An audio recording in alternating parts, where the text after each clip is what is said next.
Let's let's get started. We are on Shloka 5.1, and today we are going to talk about a very relevant and a bit loaded topic as well, Dharma. What is Dharma? So let me share my screen and we shall get underway. Let me share my screen. Are you able to see my screen?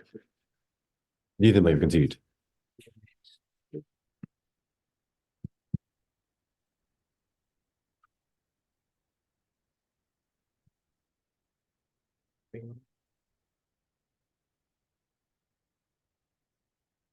All right, here you go. So we'll start with our opening prayers. Guru Brahma, Guru Vishnu, Gurudevo Maheshwaraha, Guru Sakshat Parabrahma, Tasmai Shri Guruve Namaha. Vasudeva Sutam Devam Kamsa Chanuramardanam Devaki Paramanandam Krishnam Vande Jagat Gurum. Krishnam Vande Jagat Gurum. Radhe Radhe. A very warm welcome to all of you once again.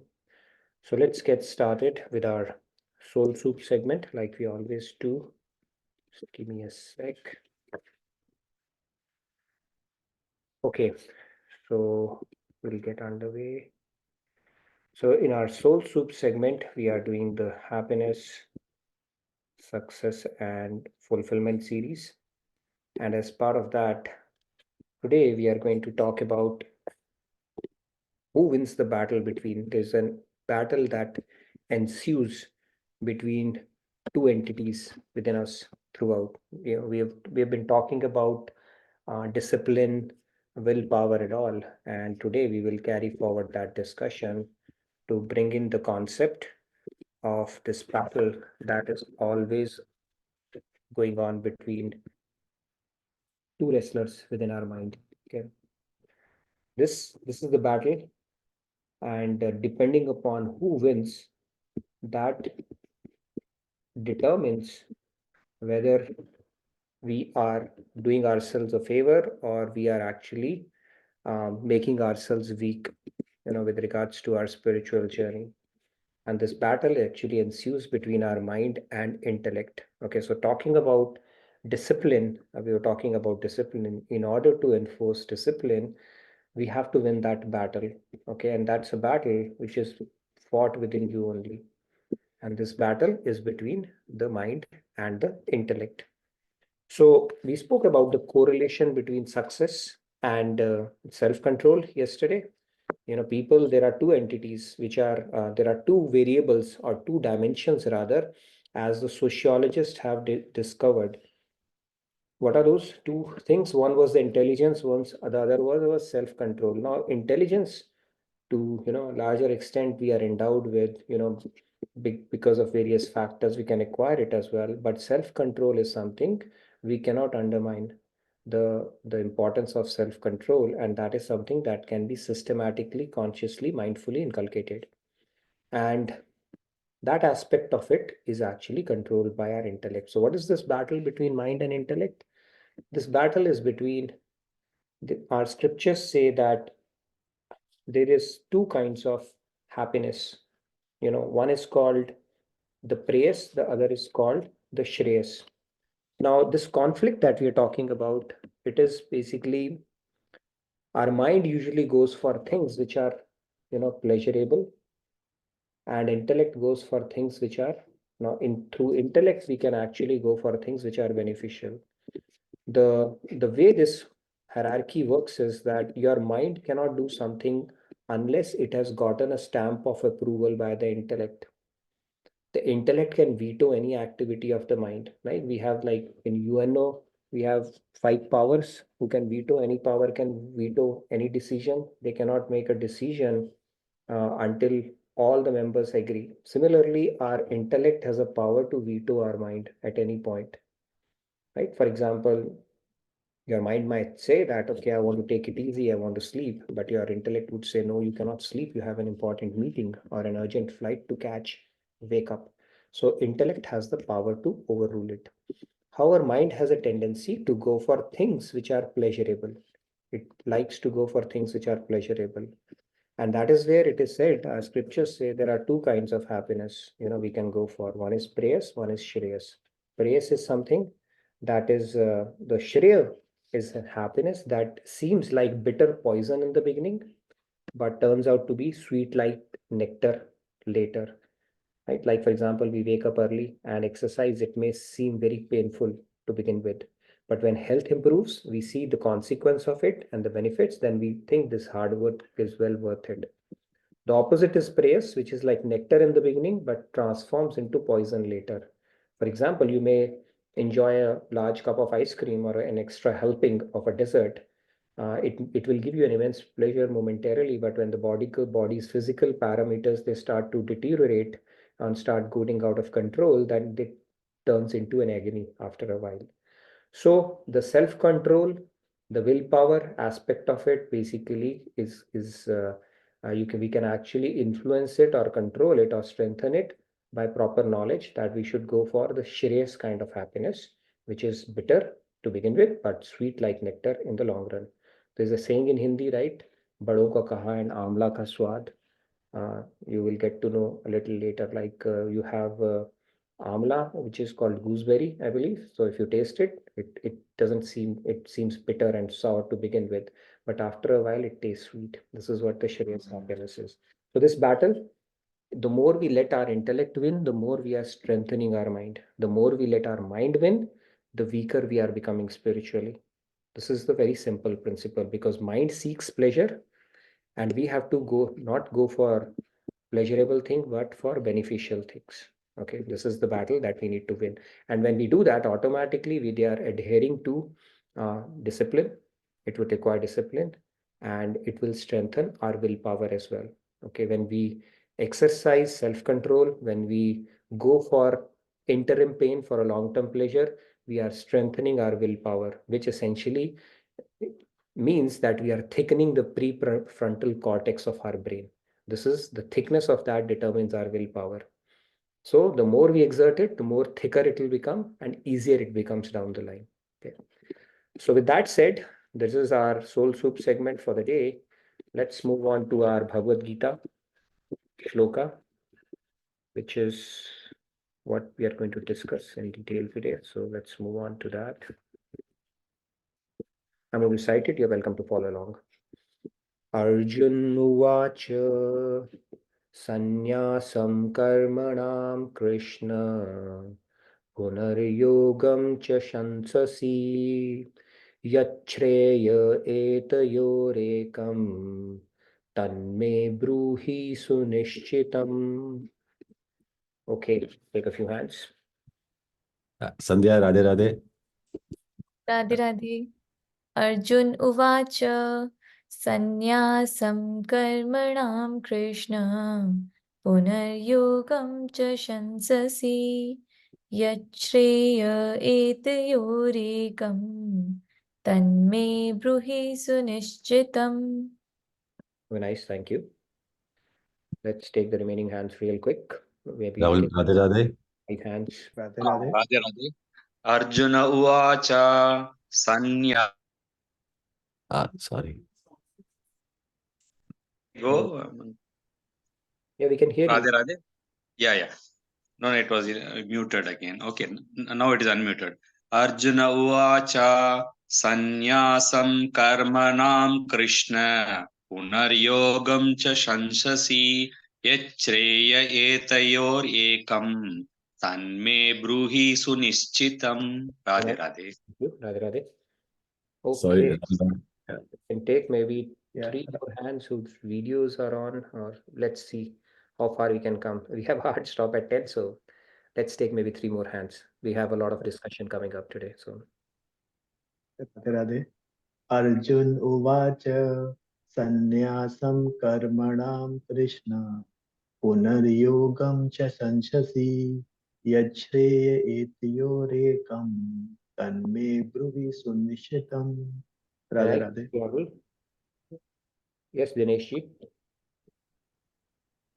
Radhe Radhe Rahul. Arjun उवाच सन्न्यासं कर्मणां कृष्ण पुनर्योगं च संससि यच्छेय एतयोरेकं तन्मे ब्रूहि सुनिश्चितं. Radhe Radhe. Yes, Payal ji.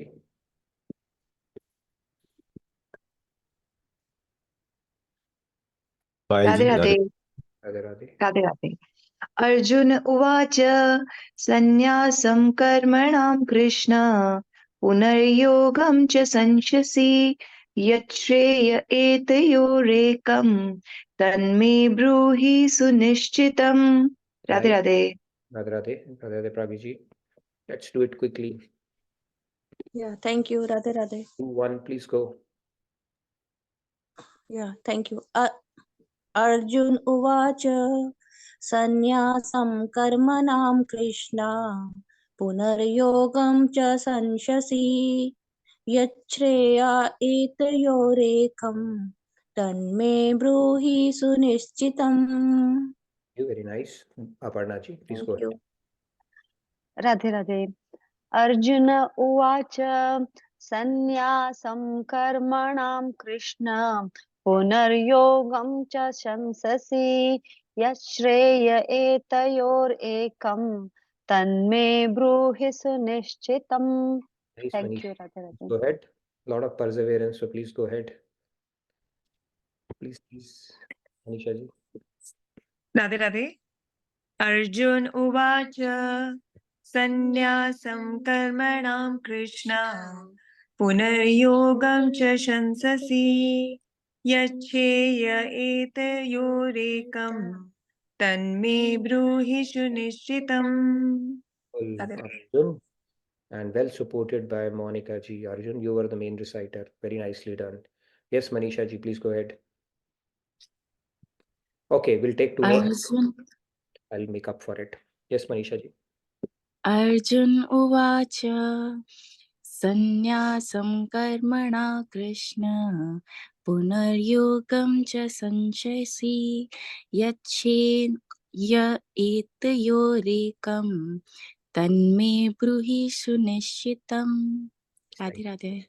Not the least, Riya ji, please go ahead. Very nicely done, Manisha ji. Thank you. Yes, Riya ji. Thank you. Radhe Radhe Arjuna Uvacha Sannayasam Karmanam Krishna Punaryogam Cha Sanshasi Yachreya Etayorekam Tanme Bruhi Sunischitam. Wonderful. Very Thank nice. you. Riya ji. So let's get started. So in this, Arjun said, "O Shri Krishna, you praised Karam Sannyas, the path of renunciation of actions. You also advised to do Karam Yoga, work with devotion.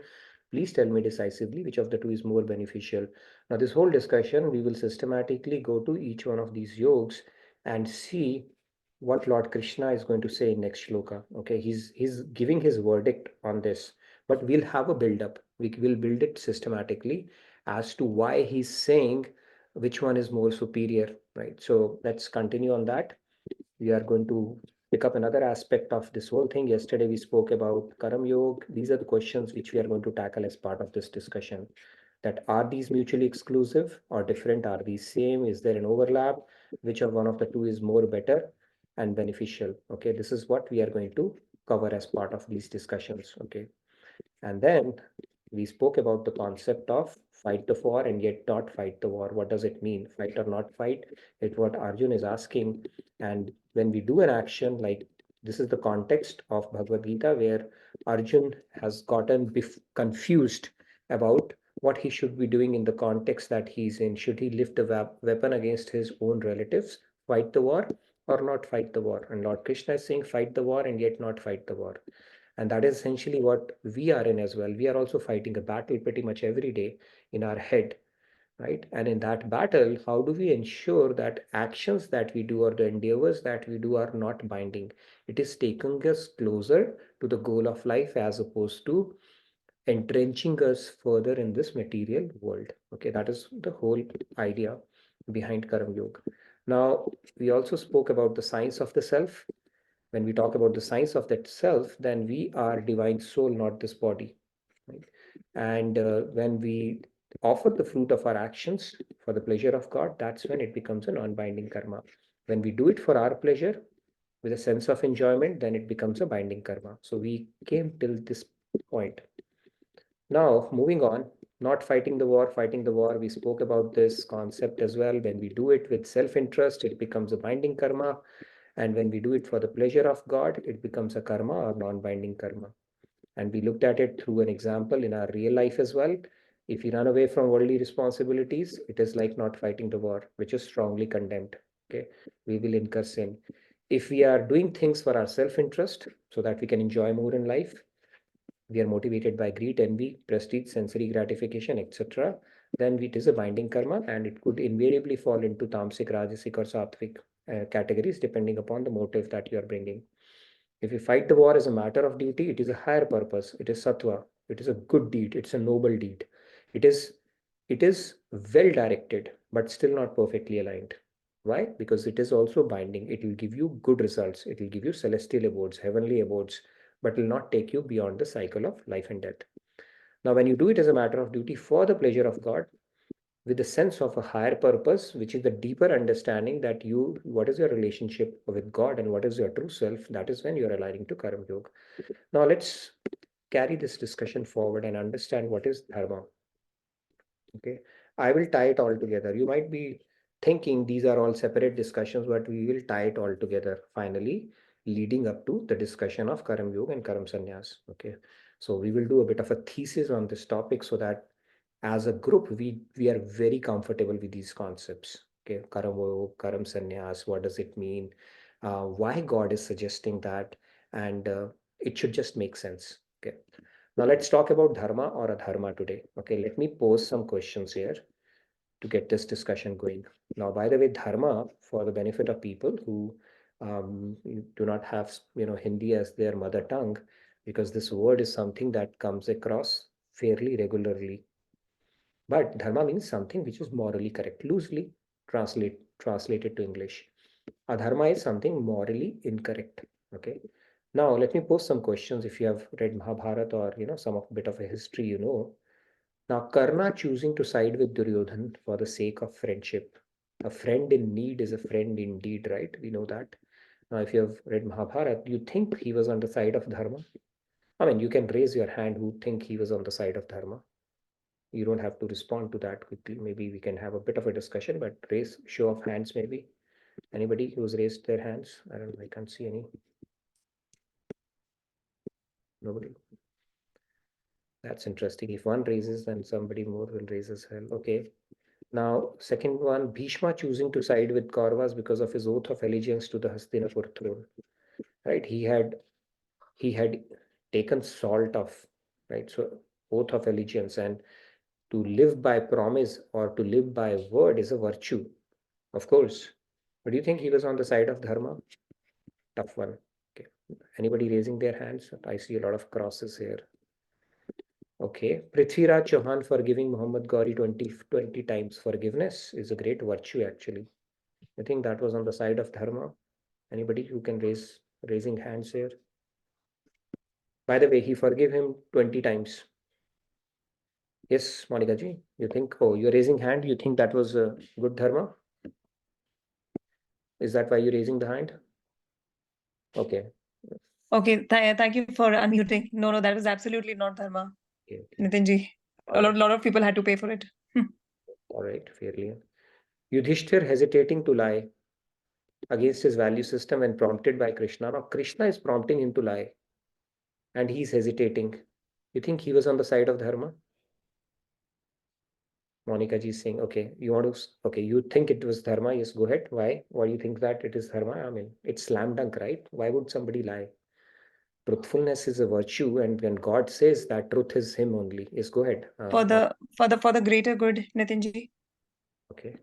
So hesitating. So he was told that to say that Ashwathama died.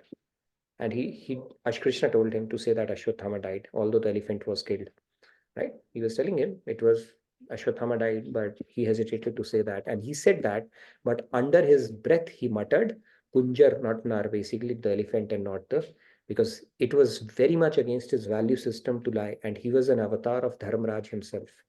Right. We'll get back to it. So you think he was on the side of Dharma. Fair enough. Let me pose some more questions now. Krishna instructed Arjun to kill Karna when he was disarmed. I mean, what kind of dharma it is? You are asking Kshatriya to be killed when he's not armed. There's some rules of engagement, even in the modern war, right? They talk about rules of engagement.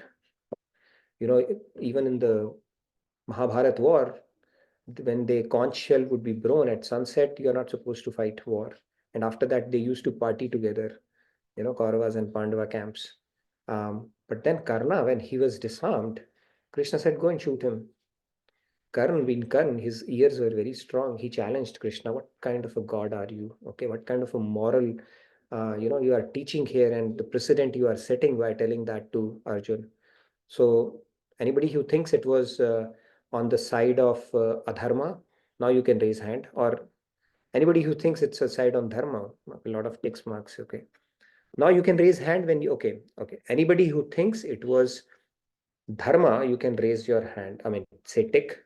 If you think it's adharma, you can say cross. Okay, let's follow that rule. Okay, another one. Krishna orchestrating death of Jayadratha by hiding the sun artificially. Now, Jayadratha had gotten a boon that for one day he was invincible. Okay, he got that boon from Lord Shiva. He was enamored by Draupadi, and then he was defeated.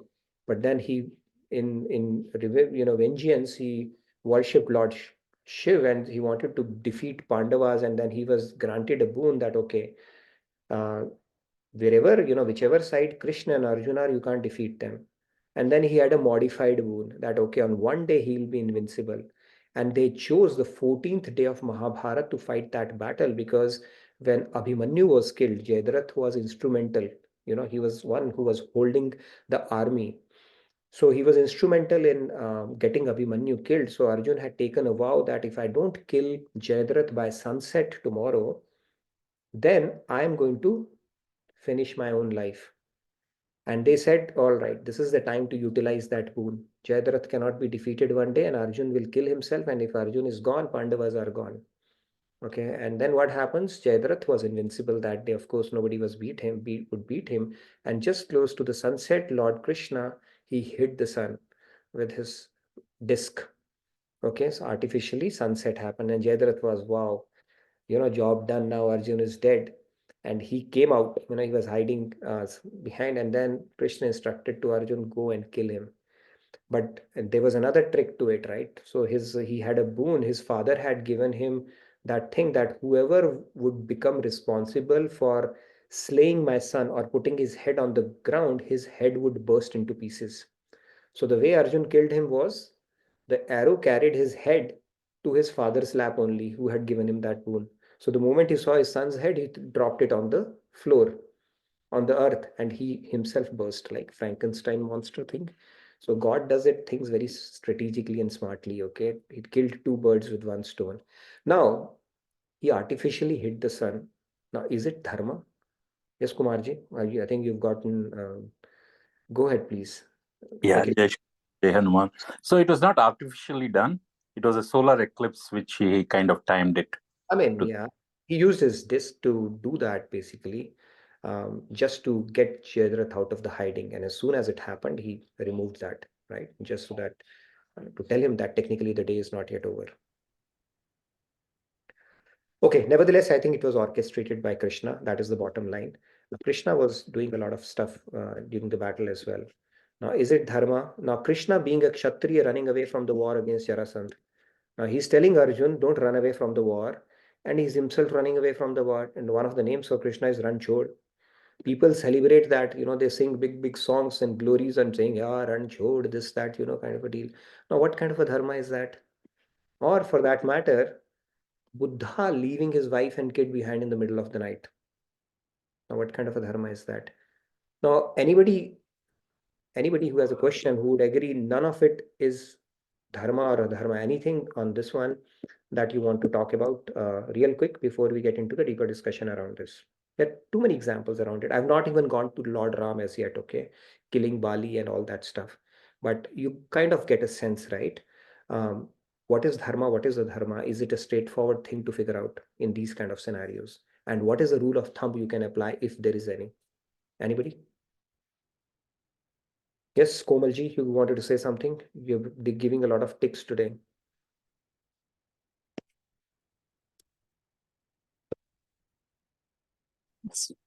So, Radhe Radhe everyone, Radhe Radhe Nitinji.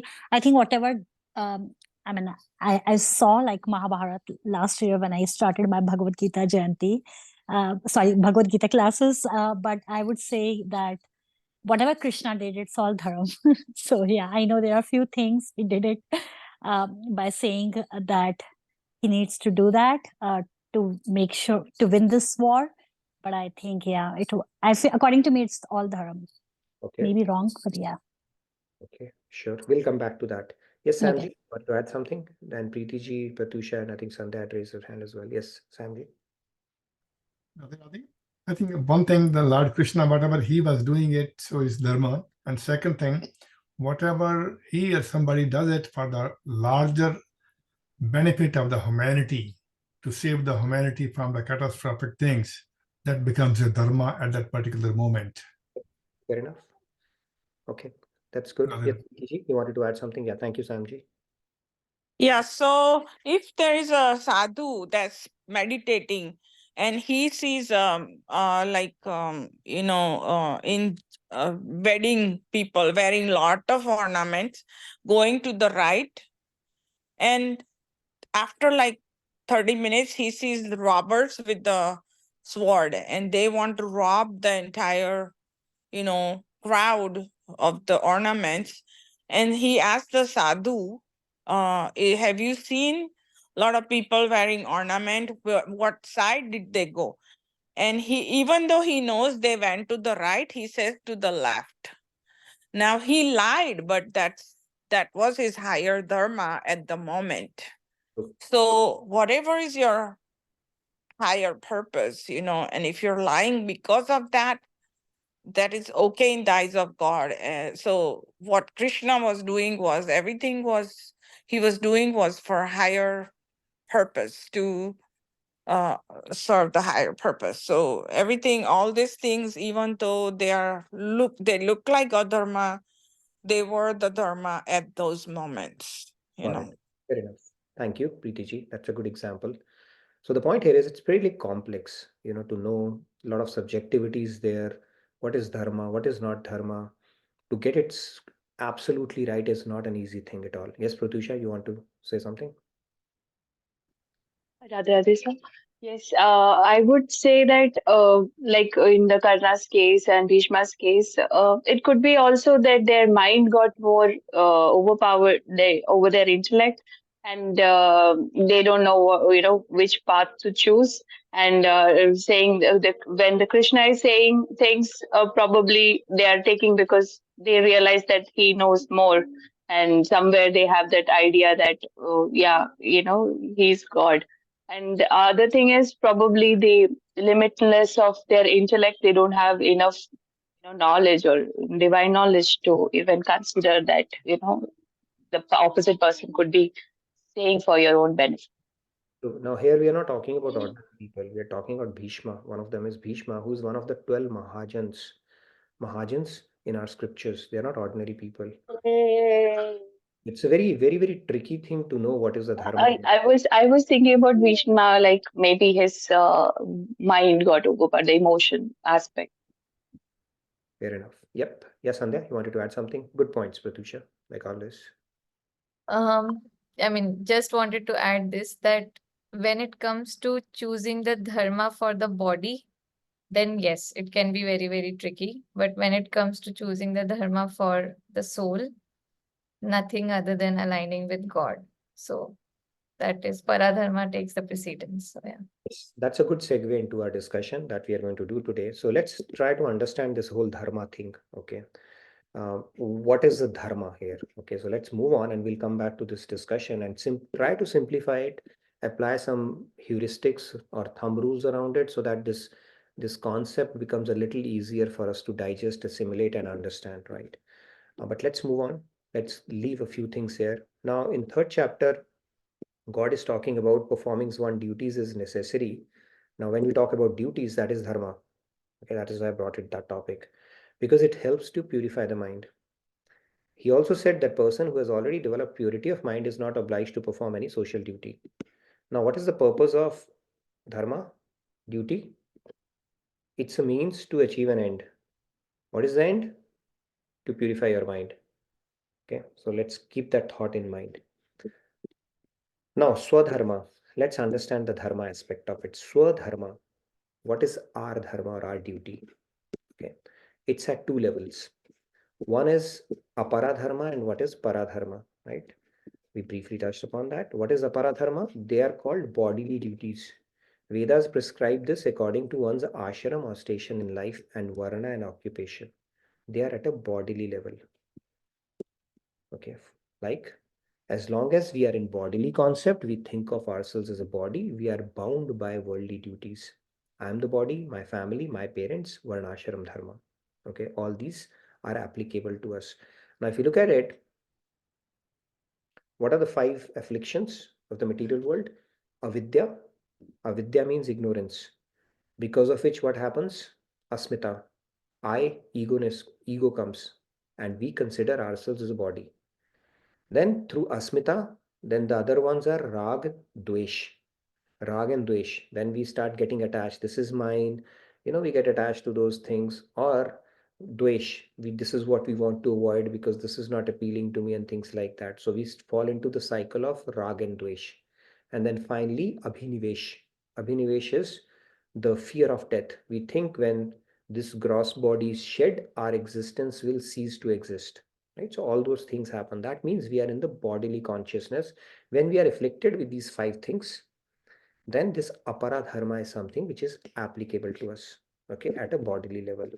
Then there is something called paradharma. Paradharma is your spiritual duty.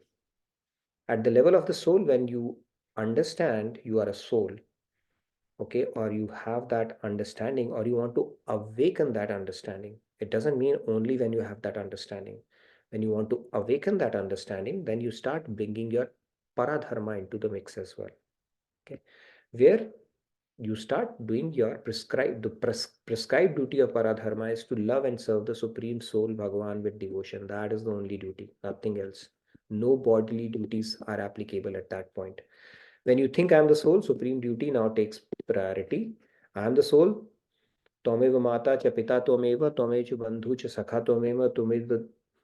What is that? Dravidam cha Tvamev vidya dravinam tvamev. Tvameva sarvam mama deva deva, right? So that is the concept where everything is you only. Love and serve God becomes the motto at that point. So there is a paradharma and then there is an aparadharma. Now, really depending upon the station of life that you are in, okay, you have to perform that. You cannot prematurely renounce a paradharma when you are not completely situated in paradharma. Right? When you are not completely situated in the knowledge that you are a soul, you cannot prematurely renounce your bodily dharmas, because if you'll renounce that, what will happen is your mind will not get purified. Going back to the chapter 3 summary right at the top, why does one has to perform duties? Because it helps to purify the mind. Now, if your mind is not purified and you renounce your bodily duties, like people may say, okay, I am going to take a sannyas, and what's the point of having a family, and I should simply go and meditate and do that. Your mind is not ready and you are prematurely renouncing that, you will end up incurring sin there. So because your purification has not yet happened. In fact, it is said that it's like phal, right? If you look at the phal or the fruit in a fruit tree, when it is ripened, do you have to pluck it? It automatically falls. So when you are completely ready for paradharma, you will be like Buddha. You'll just walk away one day.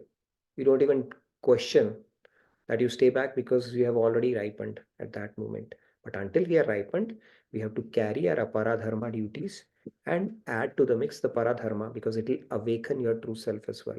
But we cannot prematurely renounce a paradharma, for the sake of, renunciation, just for the sake of renunciation here. Now, end of the day, what is the objective of both the dharmas?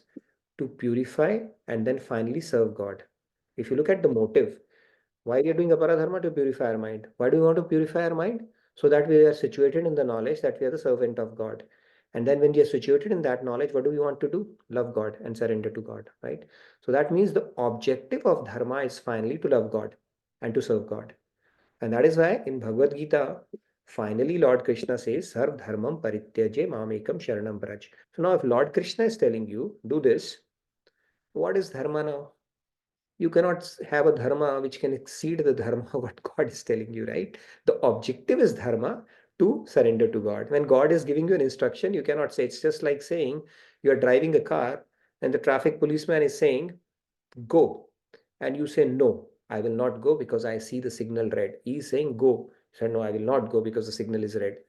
That becomes a futile exercise. So exactly what is happening when Lord Krishna is telling you something, you're already following the dharma. Following his instruction is the dharma. Having a sharanagati buddhi to him, whatever he's saying, because nobody can know dharma better than God himself. It is very tricky to know that. Everybody, they thought they were on the side of the dharma, but they got it wrong, right? If you finally look at it, whatever God does, end of the day, he's the best knower of the dharma, because he's created dharma. He has created the Vedas himself. So if you are playing a game of card with God, you may have 3 aces in your hand. He still has the trump card because he is the maker of the dharma, right? So you cannot argue, okay, that what you are doing is wrong because my intellect has a better understanding of the dharma, because he's written the book of constitution and you are challenging him on how the constitution should be in this particular situation. You get the point? This is how it goes. So if you apply the thumb of rule, see, we will not have the benefit of Lord Krishna coming and instructing us directly, right? So that benefit you're not going to get. Even if he comes and does that, we will not come to know that he's Krishna, God, right? But then for us, the simple dharma is to align to the principle of surrender. If you're doing that with the best of our intention and ability, that becomes the best dharma you can do in a particular situation, because it's a very loaded question. Now, I ask you, if your house, let's say your community is on fire, and you have 2 choices: to save your family, or if you put in effort, you can save more lives in your community. What is your dharma? So dharma is very, very difficult to know in given situations. In fact, Chanakya Pandit had said that, the higher dharma, when it comes to higher dharma, right, he says you can sacrifice an individual for the sake of a family. You can sacrifice a family for the sake of a community. You can sacrifice a community for the sake of a city for the sake of a country for the sake of, the planet, and maybe a planet for the sake of this solar system, and solar system for the sake of this galaxy, and you can keep on expanding it, right? So knowing the higher dharma is also very difficult in a given situation.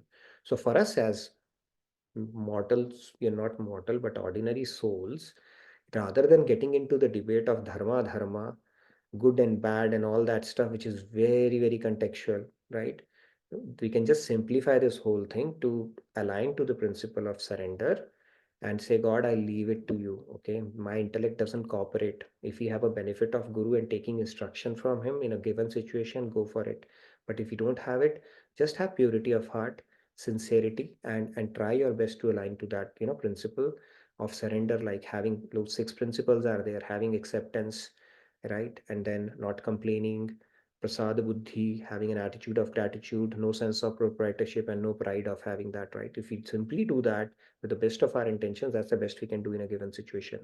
If you think about what is my dharma in this situation, that situation, it is very, very tricky to know that. And when we start aligning to the spiritual dharma, when you start inculcating love for God, they say that, taking care of our bodily associates is our paradharma, but aparadharma. But when you start progressing on this path, we have to balance both and start bringing it into the mix, because we may not be situated at the platform of the soul as yet, but then by doing that, you are awakening your real self as well, right? But aparadharma cannot be renounced just like that, right? And now this will lead us to the discussion of Karam Yoga and Karam Sannyas rituals, because in Karam Sannyas, those people just do paradharma, they focus on that, because through their body, mind, and senses, all 3 are devoted to God. And in case of a the Karam Yoga aspect of it, their mind is devoted to God, but through body and senses are devoted to the world and their worldly obligations and duties. That is essentially the concept of Karam Yoga. Why is it important? God has already said to purify your senses. If you don't go through this process, you will be a half-baked product. And God loves perfection. He will not take you until you are fully ripe. In order for you to become ripe, you have to go through this process. And when you have purified your senses, you don't even need to go through Karam Sannyas part of it. Through Karam Yoga itself, you can directly, liberate yourself or go to Premanand, whatever the case may be. Anyway, we'll build more on it. But any questions so far on this one? Now, how much time do we have? We have time, a little bit of time. So now, if we look at one example, it's a beautiful example from Ramayana. Lakshman, when Ram was leaving for the forest, right? So Lakshman also came and said, I'm going to come with you. I'm your elder brother, so you should obey my instructions and remain here. Our father is old, take care of him, right? He's already agreed by my departure. And basically he's saying, and then he's further explained, the king whose subjects suffer goes to hell. According to Dharma, you're accompanying me to forest is not proper conduct. Ram is telling that to Lakshman. And Lakshman said these rules of conduct of scriptures are for an ordinary person. These people who desire worldly or celestial pleasures, tell this or give this dope to them. Okay, for me, for you, tell me basically, God is the ultimate, right? The ultimate dharma is to serve God, and you are the father of the father of the father of my father as well. So my duty is only to you. Okay, nobody else. And he gave this beautiful verse that, Guru Pitu Matu na janu kahu subhav nath pitah. So you are my master, father, mother, friend, everything. I will only fulfill my duty towards you with all my might. So please do not tell me about of many bodily duties. And what he's saying is, I am subscribing to spiritual duty in this case. Don't tell me about my bodily duties in this context. And Ram had to agree finally. Right? So for people who are situated at the platform of body, the bodily duties apply. But people who are at a different level, or they're situated at the platform of soul, spiritual duties take precedence for them, right? You cannot decide it for yourself. Guru can know that. And that is why you cannot prematurely reject or renounce your bodily dharma, because you will be neither here nor there, right? They said then you will be somewhere in between, like, and may end up incurring sin and forfeiting the opportunity to even purify your senses. All right. So with that said, any questions? Now, Vedas have given this. This is an important concept because not everybody is situated at this level. So you cannot do PG before KG, right? So that is why even in real world, if you have to do that, you have to go through a systematic process. And Vedas have established these worldly duties and Varnashram Dharam because they understand it's a journey. It's a journey for people. So they need to understand. They need to be provided with a framework. And that is why all these worldly duties, they have been prescribed. The Varnashram Dharam has been prescribed. This is what you need to do in this station of life. And once you start purifying your senses at a spiritual level, of course, you will keep on. Now, it's like the regular cars on the road, they are required to follow traffic light. But if you look at an ambulance, it can go, right? So, because it has a higher purpose there, right? So Buddha leaving kid, and he was ready for that. He's not obligated by those rules at all. If you have a traffic light, ambulance comes, it doesn't have to obey that rule. Or if you have a traffic light, a helicopter comes, it doesn't have to stop in midair, right? Those rules don't apply at that point. So this is how it goes. Now I'll take a quick break now for any questions that might be there, because we can have a bit of a discussion before our hard stop today at 10. Yes, Rahul. Radhe Radhe. A very beautiful quote by Swamiji in his book Science of Mind Management. And it says the ultimate dharma is to utilize all what we have in loving service to God and Guru. Very true. Yeah, Radhe Radhe. That is the only dharma, basically, for human beings. Rest all is self-created agendas and dharmas for sure, because of our conditioning and probably the tests and the learnings that we need to go through. Yes, Sandhya. Okay. I have couple of questions. First is regarding, so karma is based upon our internal state of mind, right? Mhm. Doesn't matter what we are doing externally, but what is our inner consciousness. Now, when it comes to dharma, again, so for example, you said for a karm sannyasi, they are totally prescribing to paradharma. Mhm. But if we are talking about a karm yogi, their inner state of mind is this, that they are doing duties towards God only. So in that case, what dharma are they prescribing to? Yeah, so if you look at it, the inner software is same for both. It's just the external aspect of it which is different, right? So externally, they are subscribing to worldly duties. They might be doing those duties, and for Karam Sannyasi, they have renounced those as well. That's the only difference. Internally, both are same. So for karm yogis, can we say that they are subscribing to both the dharmas in that case? Karam yogis, they are doing both actually. If you look at it, they are adhering to the bodily as well as the spiritual dharma at that point, right? Externally, they are doing the body dharma, right? Somebody might be a king, then they are doing sama, danda, bhed, everything. But a Karam sannyasi doesn't have to go through, worry about those bodily obligations at all. So, Karam yogi is, of course, doing much more in that case. And you said that a premature renunciation is not recommended. But in case of conflicts, can even a person who is work in progress can still give precedence to paradharma over paradharma? Swamiji has answered this question. Whenever there's two dharmas have a conflict or they are at Paradharma. loggerheads, your spiritual dharma takes precedence in those kind of situations. It always takes precedence. That is what Swamiji has said. I think he's answered that question. Yeah. Okay, and there is one question from Manisha ji.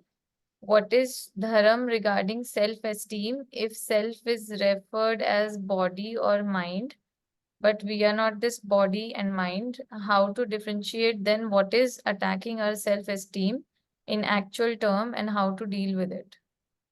Yeah, so actually this is a what do you call that, misunderstanding or lack of proper understanding where we consider so as this body. If you truly think the so as soul, so the real self-esteem should actually stem from humility, that we are an eternal part, fragmental part of God and His servant. So when you have that understanding and that humility, that self-esteem is not misplaced. That self-esteem that we build, think of thinking ourselves as a body and projecting a reality which we are not, is not on a strong foundation. So Swamiji says the real self-esteem comes from humility, knowing that we are eternal fragmental parts of God, right? And as eternal fragmental parts of God, with His grace, anything is possible. We are also divine and we can achieve anything through His grace. So that is a real self-esteem that you can build, as opposed to building a false projection of yourself, considering yourself as a body, which could be fragile, can get broken, right? That's why people become insecure and stuff like that. But when it is situated in that humility and a proper understanding of your real self, that so as soul and not as this body, then that self-esteem would be empowering rather than debilitating in long run, right? And then you have a stronger foundation around it. It is a bit counterintuitive, but this is how it is, right? Self-esteem is more about building pride. No, self-esteem should also always be born out of humility. It has a stronger foundation. Yes, Aparnaji. So by the way, tomorrow I wanted to remind you, we are going to do our 3rd anniversary celebration. So I would encourage all of you to come. I don't know what to expect in that session, but I'll put some thought to it. Maybe some reflections over the last 3 years, and I think we can probably show some testimonials and stuff. But it'll be a different session. Maybe I can pick up some shlokas that are, um, you know, picked up, and maybe talk about this journey a little bit. So I look forward to having a good interactive session tomorrow with all of you. Okay, so let's take, and please fill out the feedback tracker if you want to submit your video testimonial. I don't know if we have time for that or not, but fill out the feedback or whatever you want to share. Yes, Aparna ji, go ahead. Then we'll come to Pratyusha and Samji. Radhe Radhe. So I was wondering, right now it seems like doing karma is our dharma because we are bodily situated. That And rhymed really well. paradharma, which Karma is is our spiritual dharma. duties, is actually our dharma, where we need to progress towards, right? True. So the prescribed duties that we are, we are in right now. We could be a householder, we could be a professional, we could be having some family duties and obligations, whatever prescribed duties are there, we do it to the best of our ability, right? In Bhagavad Gita, Lord Krishna said, act in accordance with your nature, and in the situation that you are in. Don't run away from your gunas and from your duties, thinking the grass is greener on the other side. In fact, you do whatever is needed in whatever situation you are in, but change the consciousness around it, right? That becomes karma yoga. You could be in any situation that you can make that karma non-binding by applying the proper science of work that Lord Krishna has explained, which is essentially what Buddhi Yoga is. So it doesn't mean you have to go, to Tiras, or you have to renounce your worldly life, or you have to go to forest or an ashram to practice spirituality. You can do it right where you are, is essentially the message of Bhagavad Gita. Don't run away from your duties. Do it. Act in accordance with your gunas, but purify your intention behind your activities, and that itself is karma yoga. And that is why he's going to recommend, we're going to talk about it in coming sessions. He's going to recommend karma yoga, because karma yoga is something you have a fallback plan. If you're not progressing spiritually, at least you are able to purify your senses, by doing your duties in proper consciousness, or even otherwise. But if you are neither here nor there, then you are doing a big blunder in your life, because as a human life we might fritter it away because of a lack of knowledge. And that is why is recommended karma yoga. At least you have an insurance policy. You have material duties to fall back upon if you're not able to discharge your spiritual duties as a karma sannyasis. Then you have to just do spiritual duties, right? You don't have anything to fall back upon, so it becomes tricky at that point. Yes, Pratusha. Radhe sir. So my question is like, Krishna Bhagwan also says that a person who is practicing karma yoga, they at an elevated state of purification, they can do sannyas. And then I have also seen, like we've all seen people who have taken sannyas, they become karma yogis. So can you just tell something about that? No, see, for somebody to take sannyas, it has to be done under the expert guidance of a guru. You cannot do it on your own, that I feel like taking a sannyas and I'll take it. It could be very counterproductive. Swamiji, when he was in head of ISKCON, he said then every year 20-25 people would come, they will shave their head and take the beads, and out of that 18-19 will depart, after a cup.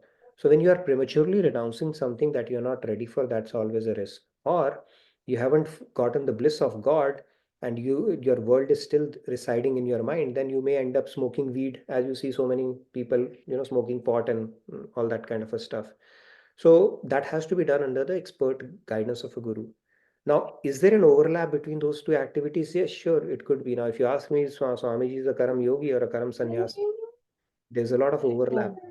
Overlap, even though he does not have the regular template life responsibilities, he's discharging both of the, although he's not taken on those responsibilities, but as part of his dealings, he has to take care of so many other things, right? But he does it with the proper science, right? Without an attachment, and just offering it to God, and doing it in the right spirit, right?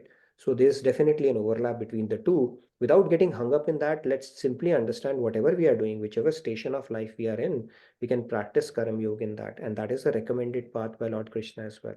He's going to tell that, and Arjun has asked this question and he's going to respond very clearly on that one. Then it could mean that they must be very highly elevated karma yogis in their past lives, and they could have taken a guidance and got to the point that they had to, and then they continue. True. So the lessons that we are trying to learn right now, by going through the regular life, I think they would have probably learned those lessons in one of their earlier lives. Long back. But that doesn't mean that you have to first learn the lessons and then become a karma sannyasi and then only you can progress. No, that doesn't mean that. You can still progress as a karma yogi. If your trajectory has to be a karma sannyasi in one of the lives, let it be, but you don't, it's not a mandatory thing, is essentially what the message is. Okay, it's not like you are a karma yogi and then you become karma sannyasi and then you, nothing of that sort. In both things you can, and everybody has their own trajectory with in that sense. But yes, you are right, he might have learned all these lessons for having that eligibility to be a pure karma sannyasi in one of the lifetimes, right? Because like a ripe fruit, you're already detached. Because I've heard it from Kripaluji Maharaj also, like after his college life, he went into a secluded place and then he was brought back. Even Yeah. for Swami Chinmayananda and Swami Yes. ours. He was an avatari, so that's a different case altogether, right? We are talking about jivatmas who have worked their way through to detachment and all that stuff, but he was an avatari, okay? For him, he could have done anything basically, okay? He did not gain any knowledge, so yeah. But yeah, good point. Yes, Samji, real quick, I think we still have 4 minutes. Okay, my question is regarding that you were saying the Chanakya Niti, so sacrifice the family for that one in case there's a fire in the whole village and your family also wants to be there. So you take care of your family, your parents and all, whosoever is bound in your home or the village, generically. I don't know. I'll have to ask Chanakya Pandit in that case. It's a tricky thing, but whatever you'll do, so I say, God, all right, this is the best I could think in this particular kind of a situation. So you know what is best, but this is the best I could take a decision at that point. But it's very tricky thing, right? In these kind of situations, very difficult to answer that. Yes, last one, Monica ji, real quick. Radhe Radhe, Nidhi ji. So Nidhi ji, on the path of Karma Yoga, I mean, you deal with the world also, right? Not every time your family members are the ones who will bother you, but there are people who would just, let's say, harm your self-respect. So in that way, how should one react and how far one should tolerate? Yeah, we have to see again, it's contextual. What you can't cure, you endure. And then a bad day for ego is a good day for the soul. So you take a call. Around that, it's very contextual. Sometimes you have to hiss, just to put them in perspective, because you may be promoting a bad behavior on their part. But internally, you should not, feel that. So you really take a call around it. If you're stuck in a bad relationship, now see if you can cure it, sure. If not cure, then endure it. And then if it is a passing thing, then a bad day for ego may not be a bad, might be a good day for the soul. So really depends on that situation. We can take multiple actions around it.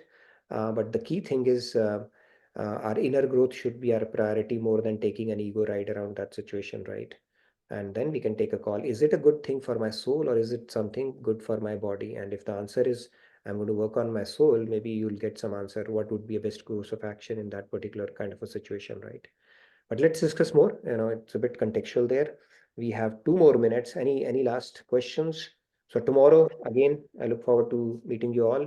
And let's make it a little interactive segment tomorrow. Last year, I think we had one of the best sessions, sessions to be remembered. So I'm hoping we'll have an encore of that tomorrow as well. Ajit ji, real quick, we have 1 minute, so we can probably take one. Nitin ji, my query is that how Lakshman ji could identify that Sri Ram is the avatar. He was a and Shesha. not, He was all himself an avatar. Okay, so Balram, Sheshnag, Anantashesh, Lakshman, they are all the same. So he was also an avatar. Okay. He's an eternal associate of God, and they take avatars. Sometimes he said that last time, you made me in Ramayana. He said you made me the younger brother. Now next time I have to come as your elder brother. So Ram said, all right, sure. So in Krishna avatar, he came as his elder brother. And he would tell him, okay, Kanha, you do this, you do that. So it's more of an avatar. They are doing leelas. So they are aware of. They are situated in perfect knowledge. It's not like Maya has overcome them, even during their avatar kal. Okay, it's 10 o'clock. So I'll hand it over to Ajay and Sunil Bhai if you are there. Thank you, Ajit ji. If you have any question, we can follow up. But I look forward to seeing you tomorrow. Please fill out the feedback tracker. Radhe Radhe. Good night, good day from my side. Thank you, everyone.